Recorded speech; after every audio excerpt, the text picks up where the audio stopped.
So I am back, and yeah, late review because if you watched my previous review you will know what is going on. I still got a few things to do on stage, so yeah, that's it. That is my excuse for reviewing this late. Also, there is a special announcement for all my subscribers at the end of the video, so make sure to watch the entire video because this review is going to be longer than all the other reviews because I'm going to talk about things in depth. Let's start with Boruto's dormant eye. Now, in my previous review I did say that Boruto's eye has gone dormant, but then there was someone in the comment section down below who said I was, talking random shit by saying it is not dormant, he just doesn't know how to use it. Well, yeah, that's maybe the case, but as of now Boruto does not know how to use it, so it is dormant. Okay, so yeah, that's just how the episode starts. We have Boruto looking into the mirror, looking at his eye, trying to figure out what has happened, and apparently it has not activated. So maybe I was right. Maybe my theory that it only activates under certain circumstances is probably true, and Boruto cannot activate or deactivate the eye whenever he wants. Maybe it just happens on its own and you just need to be in the right conditions for this to work. Okay, so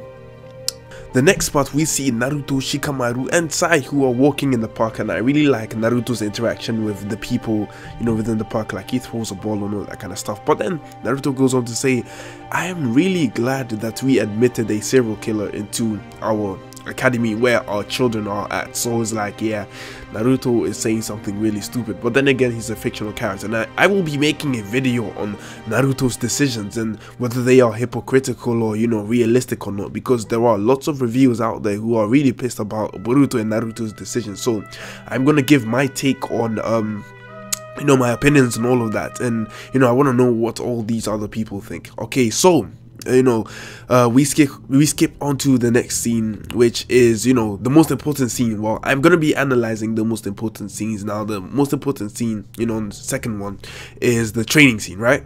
And we have Mitsuki who tells Boruto, I'm following you, so wherever you go I go. What I'm saying, I'm your moon and you're the sun, so wherever you do I'm going to be observing. Boruto's like, yeah, I knew this nigga was gonna say that. So he accepts Mitsuki, and they are looking for a third person to join their team. Okay, now for this episode, well, when I was gonna make predictions about this, I thought maybe they would find out that Mitsuki, Boruto and Sarada were compatible together, but nope, it turns out that Sarada was trying to teamwork, or at least was going to teamwork with Iwabe and Denki. And Iwabe had a plan where he would stand in front and shine when Sarada and Denki would back him up, which was observed by Shikadai, who is smart. But yeah, that is what I predicted. I really predicted that Sarada would join the team, or they would find what they are compatible with. The whole Shika Cho thing, it was really obvious for those who already know the series, and for those who don't know, for those who are new, Shika Cho is a combination of three different families who have hidden jutsus and that everyone can learn. And they have this combination which is like a tradition that they have to follow, so all their kids, all the offsprings will also follow this formation. And Shikadai, Inojin and Chocho had to follow this as well, so it was kind of obvious, what I'm saying. So yeah, the next scene I want to talk about is the scene of Boruto coming inside his house and finding Naruto sitting there, and he asks Naruto something, and Naruto says, well, it is really rare of you to ask me something. And then he talks about the welfare of Sumire, and Boruto asks for Naruto to help Sumire out so she doesn't get into trouble, right? And then Naruto says something. He says, I care about the safety of the entire village, I can't just do whatever I want, right? But then again, it's like, okay, so you let one of the most dangerous people out there live when you can destroy them. But you know what, you let his son inside the village, and his son was carrying out missions low key. You know what I'm saying? So it's like, you're really contradicting yourself by saying I'm considering the entire safety of the village when you let one of the biggest serial killers out there's son inside your village carry out missions in secret. What I'm saying? This is the sort of naivety that Naruto has, that a lot of Kages do not need or should not have, because your enemy is dangerous and will go to any extent to kill you. Okay, So yeah, that's a little bit of contradiction there by Naruto. And then we have the next most important scene that I really want to analyze, and it is Shino's visit with Sumire. Okay, now the thing about Sumire is that Shino said that she did not have the Gozu Tenno any longer, but it's like, hello, have you not seen her palm? It's like the Gozu Tenno. What is the Gozu Tenno? The Gozu Tenno is, you know, a person who is embedded with a seal which allows a Nue to come out and explode, right? And the thing is, Sumire still has the Nue on her, at least, you know, in her palm, you know what I'm saying? So it's like she probably can summon the Nue if she uses the summoning jutsu, or maybe this is like a little, you know, power boost thing that she's gonna get. But whatever it is, she still has the Nue. She can still feed it chakra, she can still summon it, and it can still explode. So it's like the Gozu Tenno is still there, it still exists. You know what I'm saying? Unless they are going to try and, you know, give us a new approach saying this is not the Gozu Tenno and the Nue can no longer explode or something. But whatever it is, the Nue is still alive and Sumire can still use it to explode pretty much and attack people from a distance. You know, the way the Gozu Tenno was meant to be used anyway. So yeah, the remnants of the Gozu Tenno is still there, and what Shino is saying really doesn't make sense, you know, with Sumire having the Nue in her palm. Okay, now the next scene, you know, is about the training. Okay, so we go back to the training and we have this goth girl who uses a puppet. Now from the start, since I started reviewing Boruto episode 1, I have been reading comments, and you know, a lot of my subscribers have been talking about me analyzing this character. So you know what I'm going to be doing? I'm going to be listening to you niggas. What? A YouTuber that is listening to his subscribers? Yes, I am going to be listening to you. And you know, at the end of the video, I will have a special announcement if I already haven't said that at the start. Anyways, yeah, she uses a doll and she controls it. Whether she's controlling it, you know, psychologically with, you know, with her psyche, you know, is something which baffles me. But at the same time, it won't be a surprise because there are ninjas out there who can do incredible shit that we have not seen yet, and I really want to see it in the Boruto, you know, anime or manga. I mean, we have Shujoji who fucking eats people for a living, you know what I'm saying? So it's like, yeah, there are people out there who are really crazy. Now this goth girl really reminds me of Sabrina from Pokemon. She's like a gym leader who controls a doll and, you know, expresses her emotions through that doll. Now people are saying that the doll may be alive, and you know, with this character they could add some mystery element to the character where, you know, we don't really know whether the doll is controlling her or you know, she's controlling the doll. That would be really, really, you know, unique to a character. Think about it, if they added something like this, something dark like this, you know, to Naruto or Boruto in general, that would be really, really awesome. And I think her speciality, right, if she's the psychic type, is to use genjutsu. Okay, if she's really that fucked up, because they are really portraying her to be like that, and I think the character is really interesting, then I think her speciality will be, you know, genjutsu. Okay, so the next point here that I have in my notes is that Mitsuki, you know, throws a sword out his throat. So, you know, we have this whole thing about characters, you know, throwing swords out of their body parts. Like we got fucking Mitsuki and Orochimaru, you know, throwing swords out their throats, and we have other characters in the war, you know, arc of Naruto who, you know, pulled out entire scrolls out their throat, you know what I'm saying? So it's like, I wouldn't really be surprised if you were fighting a ninja and like a sword just came out of their ass and, you know, just poked you from behind, whatever. Maybe you might be standing behind them thinking, yeah, I captured this nigga, and, you know, a sword just, you know, comes out of their ass and just stabs you, and the thing is, you did not expect a sword to come out of the nigga's fucking ass. So it's like, you have an injury and your friend asks you, hey, how did you get that injury? And you're like, yeah, a sword came out of the nigga's ass and stabbed me. Like, nah, nigga, you wouldn't say that shit, you would just keep it quiet, because that is embarrassing, and, you know, it's just fucked up. Okay, so yeah, it goes to show that, you know, they are not exploring, you know, the world, you know, to the fullest extent that the writers could, if they allow the show to go that dark in terms of, you know, age rating and, you know, how dark the story can be written. Okay, so yeah, it's meant to be light-hearted. They're not gonna, you know, have niggas pulling swords out their asses and shit. What the fuck? Anyways, the next point is Sumire's return. Okay, now this is probably the most, you know, the best scene out of the entire episode. Now the music in the background was really, really good, and by the way, the soundtrack has been released for Boruto, so for those who are really curious about it, you know, hearing the soundtrack, you know, go and buy it. And also we have the nice music in the background in this scene, and some music in the background when they were training, when Meto Lee, Boruto and Mitsuki were fighting. You should, you know, check out the soundtrack. And the thing about Sumire is, right now, this part is where people say that there was a lot of bullshit.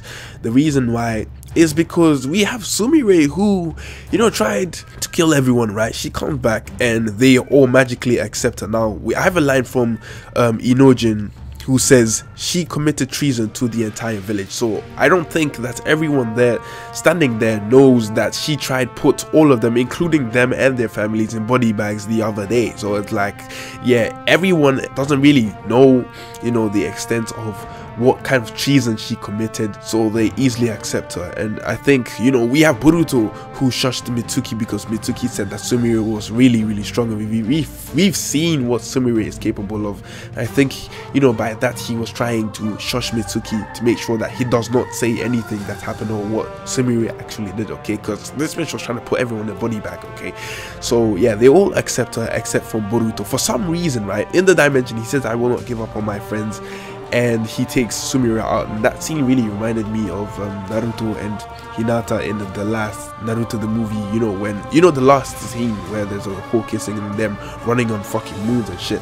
God knows how they are able to breathe in fucking space and shit, but yeah. You know, that reminded me of that. Boruto said, I'm not gonna give up on my teammate, and he takes Sumire and they jump on the Niue, and Mitsuki eventually just, you know, does his flying thing and lands on the Niue, and they go. And he really said that, but in this episode he was really struggling. Well, anyways, it looks like he was struggling to accept Sumire, like Sumire was waiting for his approval. I like how, you know, she only cries after Boruto accepts her as well, because you know, after all, she knows that he and Mitsuki are the only few people that know that she was trying to take their lives and shit. So yeah, we have that going on. And you know, moving on to the next scene, we have Naruto and Sasuke talking about the Gozu Tenno. Okay, now I will go more in depth in this in my Thanks You Missed, which I'm going to be making. So they talk about the Gozu Tenno, and they talk about how it is Kaguya's hidden jutsu. Okay, now we also have hidden jutsus out there which Hagoromo created, you know what I'm saying? So yeah. You shouldn't really be surprised that, you know, these Otsutsuki have some kind of hidden jutsu which they create, which is passed down, you know, through generations and generations, and sometimes a few of them are lost, right? So we have Naruto who talks to Sasuke, and Sasuke just, you know, he offers Sasuke to come back to the village, and Sasuke is like, yeah, you know Sakura Haruno, yeah, tell her that I'm sorry for everything. Pretty much what he said, you know, when Naruto and him were lying in the valley during the final battle. He just apologized to Sakura. So it's like, really, are you that blunt? But at the same time, you really should understand that Sasuke is not a emotional kind of person. Like, everyone has emotions, because no person is a one-dimensional character. There is no one side to a person. There's always two sides, you know, of the coin, and Sasuke only shows one side to certain people and shows the other side to a certain type of people. Like in the Boruto movie novel, it was said that Sasuke has a gentle smile which he only shows Sakura. Okay, so definitely he only shows care to the people that he needs to show care to, and not to no one else. So the fact that he said tell Sakura I'm sorry is his way of interacting with Naruto. Okay, so he's like, yeah, I'm gone, and he's out, he disappears, and you know, Naruto's clone disappears too, and we get to see a goofy side of Naruto, which is really good. Okay, now let's talk about Toneri's little fortune telling thing that he was talking about. Okay, he said Jorgan's turn won't be happening or something around those lines, and he even grabs a piece of, you know, I think some part of space of time cracked, and you know, he, you know, destroyed it before it could open even more. So I think maybe something is coming out of another dimension. Now, who is Jorgan? We don't know who that is.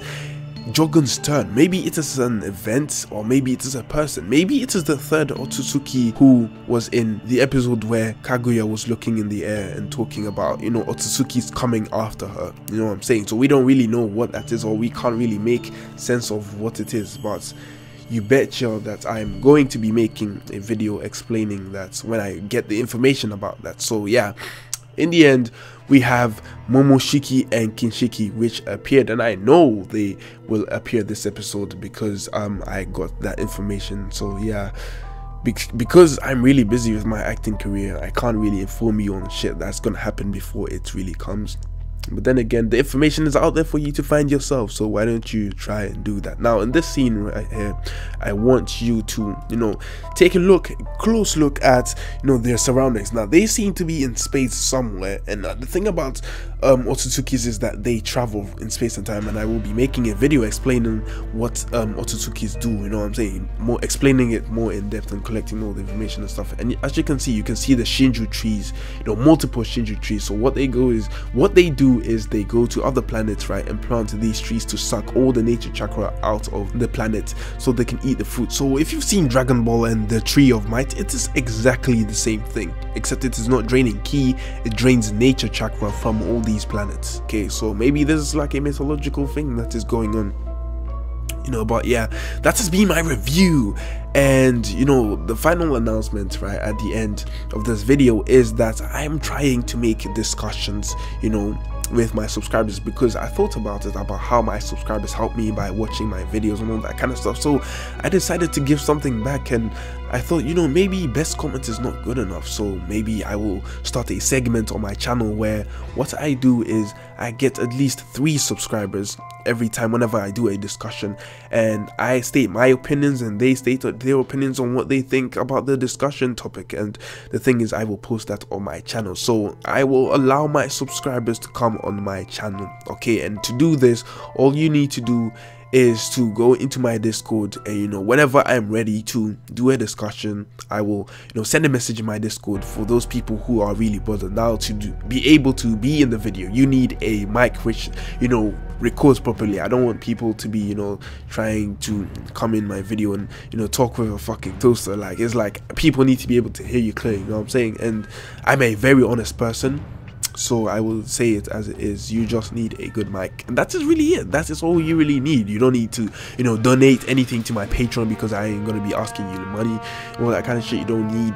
There is pretty much nothing, you know, sly behind this entire thing. You know what I'm saying? All I just need you to do is just to go on my Discord, and also, you know, just be ready for the discussion topics and all that kind of stuff. With that being said, that has been my review and my little message to all my subscribers, because I really appreciate all of you, and I do notice a lot of, you know, loyal subscribers coming back, watching my videos, because yeah, I do notice these kind of things.